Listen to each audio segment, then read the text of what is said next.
وزیر اعظم شہباز شریف سے بلوچستان کے ہونہار طالب علم اکرام اللہ کاکڑ کی ملاقات۔ شہباز شریف نے کہا 3 برس قبل دورہ قلعہ سیف اللہ کے دوران اکرام اللہ سے امدادی خیمے میں ملاقات ہوئی تھی۔ اکرام اللہ کاکڑ کا خاندان سیلاب سے متاثر ہوا تھا۔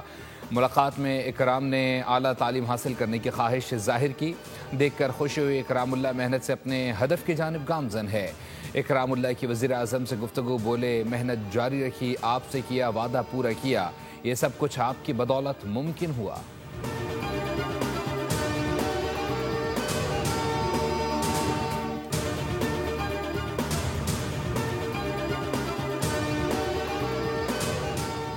پاکستان کی پارلیمان کے قیام کے 78 سال مکمل۔ اسپیکر کا پہلی قومی اسمبلی کے اراکین کو خراج عقیدت۔ کہتے ہیں قانون ساز اسمبلی کا قیام بانیان پاکستان کی جمہوری سوچ کا عکاس ہے۔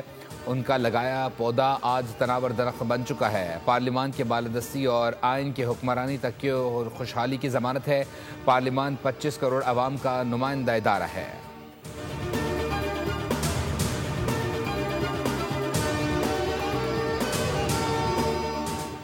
فیلڈ مارشل عاصم منیر کا سرکاری دورہ امریکہ۔ سیاسی و عسکری قیادت اور پاکستانی کمیونٹی سے اہم ملاقاتیں۔ 2 طرفہ عسکری تعاون اور سرمایہ کاری کے فروغ پر زور۔ پاک امریکہ عسکری تعاون کے تسلسل پر اعتماد کا اظہار۔ آرمی چیف کی chairman joint chief of staff general Dan سے ملاقات۔ باہمی پیشہ ورانہ دلچسپی کے امور پر تبادلہ خیال کیا گیا۔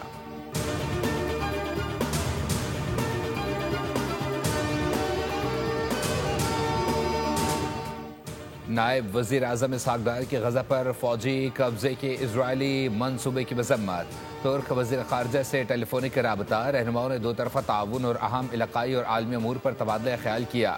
ترجمان دفتر خارجہ کے مطابق غزہ میں انسانی المیہ پر تشویش کا اظہار بھی کیا گیا۔ دونوں رہنماؤں نے اسرائیلی منصوبے کو سلامتی کونسل کی قراردادوں اور عالمی قوانین کی سنگین خلاف ورزی بھی قرار دیا۔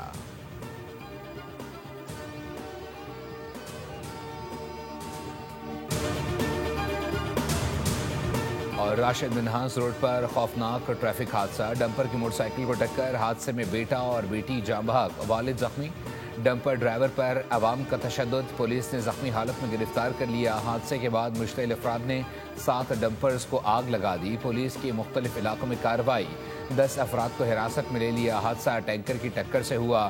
لوگوں نے 7 ڈمپر جلا دیے۔ سپر ہائی وے پر ڈمپر ایسوسی ایشن اور پولیس مذاکرات کامیاب۔ سوراب گوٹ پر صبح 5 بجے سے جاری احتجاج ختم۔ سوراب گوٹ پر دونوں ٹریک پر ٹریفک کی روانی بحال۔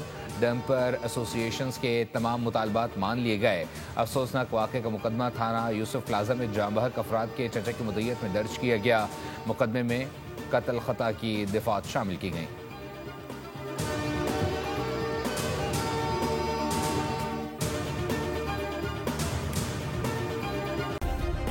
سبسکرائب کریں اور بیل دبائیں تاکہ کوئی خبر رہ نہ جائے۔